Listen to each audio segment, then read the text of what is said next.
Mae dod o hyd i'r cryfder i siarad gyda rhywun am beth sy'n digwydd y tu ôl i ddrysau caeedig yn anodd, yn enwedig pan mae'r sawl sy'n dyfrifo, neu'r sawl mae gen ti feddwl ohono yn rhywun roedd ti'n credu y gallet ti ei drystio neu hyd yn oed ei garu.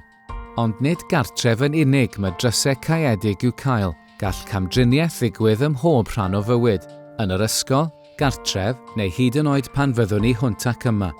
Mae hi'n bwysig adnabod arwyddion cam-driniaeth. Gall yr arwyddion fod mor syml a ffrind yn rhoi'r gorau i eistedd wrth dy ymyl amser cinio, yn peidio ag ateb dy negeseuon, neu'n osgoi siarad am ei gartref. Ond paid â gwynebu'r sawl sy'n dyfrifo di i wneud y ffrind. Chwilia am rywun y medru di siarad ag yn gyntaf. Ac os oes rhywun agos ata ti yn dyfrifo mewn unrhyw ffordd, mae yna ddigonedd o ffyrdd y medru di gael help. Rho wybod i rywun rwy ti'n ei drystio. Os oes gen ti athro neu oedolyn y medru di siarad gyda nhw, bydd modd iddyn nhw dy helpu i benderfynu beth i'w wneud nesaf. Neu beth am godi'r ffôn, mae yna lawer o linellau cymorth y medru di ei ffonio, ac mi fydd rhywun wrth law i siarad gyda ti bob amser.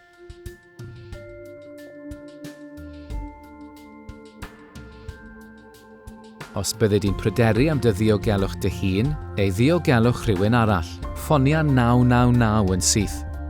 Byw heb ofyn.